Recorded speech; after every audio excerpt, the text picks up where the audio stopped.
ভাই ইভেন্টের জন্য তো আমরা রেডি করছি তেল সারেরা। হ্যাঁ হ্যাঁ সবাই মিলে থাকতে হবে, বুঝছেন? অবশ্যই জিয়ারুল ভাই যেখানে আছে সেখানে আমরা পানি বিপদ সীমার উপর দিয়ে প্রবাহিত হওয়ার কারণে মেন গেট যেহেতু লাগানো, সেহেতু খুব কষ্ট করে টিবাদে ঢুকতে হয়েছে। আমি হয়তো শুকনা এই জন্য এই দিক দিয়ে পার হতে পারছি।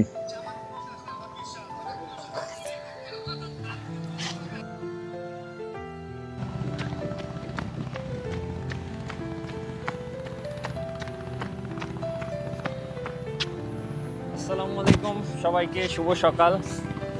আমি এর আগে যে কথা বলছিলাম যে মারের উপর কোনো ওষুধ নাই, দৌড়ের উপরও কোনো ব্যায়াম নেই, সেই কথা থেকে এবং রাজশাহীর যে 5টা লোকেশানের কথা বলছিলাম যে সকালের যে স্নিগ্ধ পরিবেশ, এই 5টা জায়গাতেই খুব সুন্দর স্নিগ্ধ অবস্থায় পাবেন।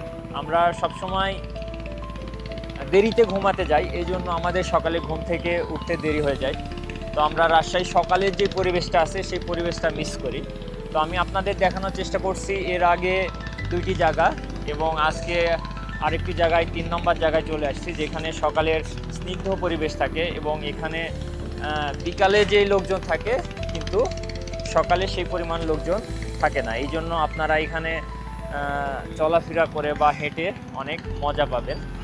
তো আমি আসছি এখন, এটা টিবাদ বলে, রাজশাহী টিবাদ। এখন হয়তো প্রচুর পরিমাণে পানি বাড়ছে, নদীর পানি, পদ্মা নদীর পানি অনেক বাড়ছে, এই জন্য নদীর পরিবেশটা অনেক চমৎকার। তবে এটা হচ্ছে এখন হয়তো বিপদসীমার উপর দিয়ে প্রবাহিত হচ্ছে, এই জন্য একটু যারা সাধারণ মানুষ, যারা নদী তীরবর্তী, তাদের জন্য একটু সমস্যা। তবে এইখানকার যে পরিবেশ, যারা সকালে আসলে উঠতে পারে না তারা মিস করে। তো আমি আপনাদেরকে বলবো যে আপনারা সকালে উঠুন এবং রাজশাহীর এই পরিবেশটা উপভোগ করুন। সকালবেলা পদ্মা পাড়ে অনেক ভোরের লোকজন কম থাকে, কিন্তু নদীর পানি বৃদ্ধি হওয়ার কারণে অনেক লোকজন আসছে যারা সকালে প্রাণীর পরিবেশের সাথে সাথে প্রাকৃতিক পরিবেশ দেখার জন্য।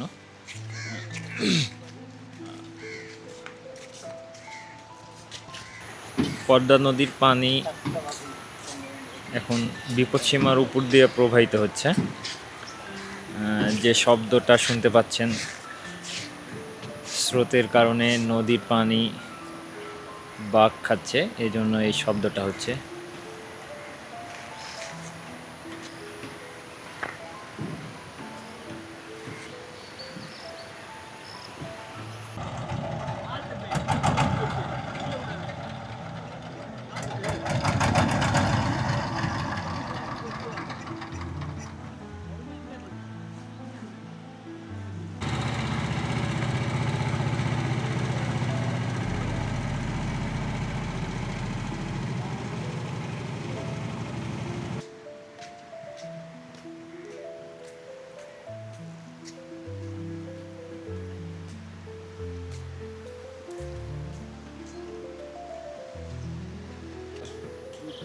জুন জুলাই মাসের এই জায়গাটা ছিল একদম শুকনার মতোই ছিল, পানির পরিমাণ অনেক কম ছিল, কিন্তু এখন পানির পরিমাণ অনেক বেশি।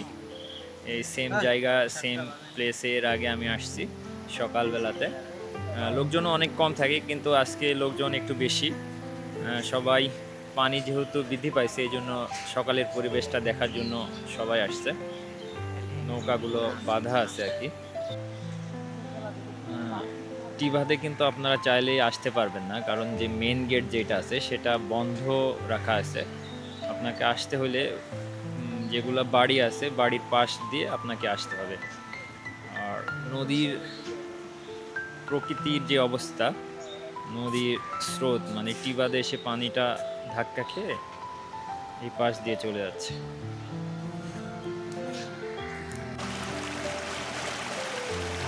পদ্মা নদীতে এত পরিমাণ স্রোত যে এটা টিবাদে এসে ধাক্কা খেয়ে এই পাশ দিয়ে চলে যাচ্ছে, এই জন্য এত স্রোতটা বৃদ্ধি পাচ্ছে, বেশি বা বেশি হচ্ছে।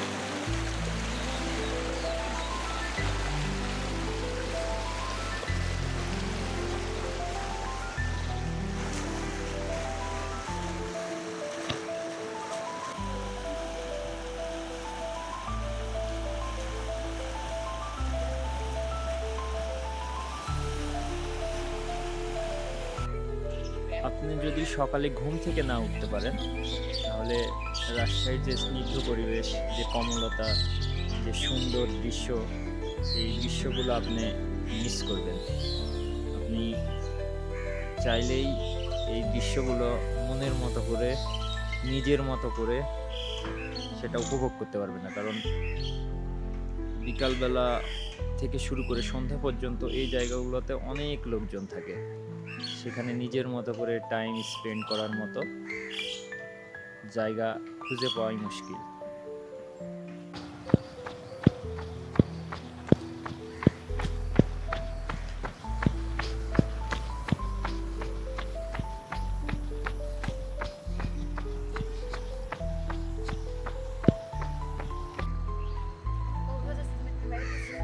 যদি বিকালবেলা আসেন, এই জায়গাগুলো, এই স্পেসগুলো আমি যেখানে বসে আছি, এগুলো কখনোই ফাঁকা থাকে না। কিন্তু সকালবেলা এসে আপনি চাইলে আপনার মনের সুখে বসে পদ্মা নদীর পানি দেখতে পারবেন এবং প্রকৃতির যে স্নিগ্ধতা সেটা উপভোগ করতে পারবেন। সকালে স্নিগ্ধ পরিবেশে ভাইয়া তো সেই ঘুম দিয়ে দিছে।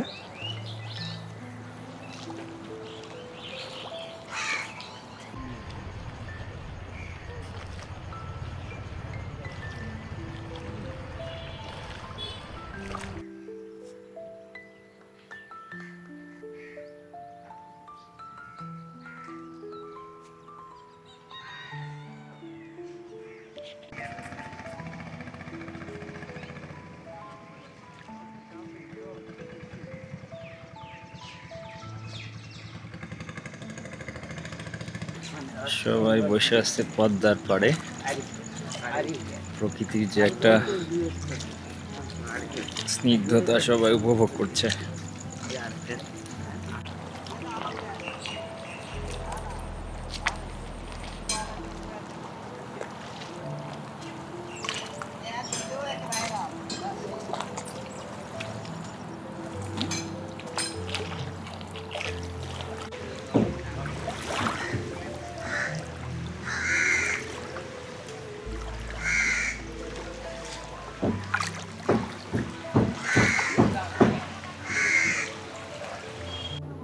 আজকের ভিডিওর শেষ কথা হচ্ছে, আপনি যদি রাতে তাড়াতাড়ি ঘুমাতে যান তাহলে আপনার সকালে ঘুম থেকে ওঠা অনেক ইজি হবে। তো আমরা এখন যেটা চিন্তা করতেছি, ভিটামিন ডি বা সকালের স্নিগ্ধ বাতাস, এইগুলা আমাদের শরীরের জন্য খুবই প্রয়োজন। কিন্তু এটা 1400 বছর আগেই ইসলাম বা কোরআন সেটা বলে গিয়েছে। তো আমি আসলে সেই দিকে যাচ্ছি না, আমি আসতেছি যে আমরা সকালে ঘুম থেকে ওঠার প্রয়োজনীয়তার উপরে আর কি। আমরা এমন একটা সময় বসবাস করতেছি যখন ডিজিটালাইজেশনের যুগ, যখন আমরা সবার হাতেই মোবাইল, সবার হাতে ল্যাপটপ, সবার হাতেই ইন্টারনেট, এবং এই ইন্টারনেটের কারণেই আমরা ঘুমাতে যাই দেরিতে এবং ঘুম থেকে উঠি দেরিতে। তো এটা শুধু নতুন যুগের ছেলে মেয়ে তারা না, আমরা যারা বাবা মা আছি, বড় গুরুজন আছি, তারাও এখন মোবাইলের মধ্যে ডুবে গেছি আর কি। মোবাইল টিপতে টিপতে সেই রাত 12টা 1টার পরে ঘুমাতে যায় আর সকালে ঘুম থেকে উঠতে দেরি করি। তো আমি আশা করব সবাই সকালে ঘুম থেকে তাড়াতাড়ি ওঠার জন্য, early to bed early two rice, এটাকে ফলো করে আমরা সবসময় সকালে ঘুম থেকে তাড়াতাড়ি ওঠার চেষ্টা করব। এবং সকালের যে পরিবেশ, বিশেষ করে রাজশাহীর যে গ্রিন সিটি, এই গ্রিন সিটিকে প্রকৃতির যে উপভোগ করতে চাইলে আপনি অবশ্যই পদ্মা নদীর তীরে আসতে হবে এবং পদ্মা নদীর তীরের যে পারিপার্শ্বিক অবস্থা সেটা উপভোগ করতে হবে। তো এই পর্যন্ত সবাই ভালো থাকবেন, সুস্থ থাকবেন এবং আমার জন্য দোয়া করবেন। আসসালামু আলাইকুম।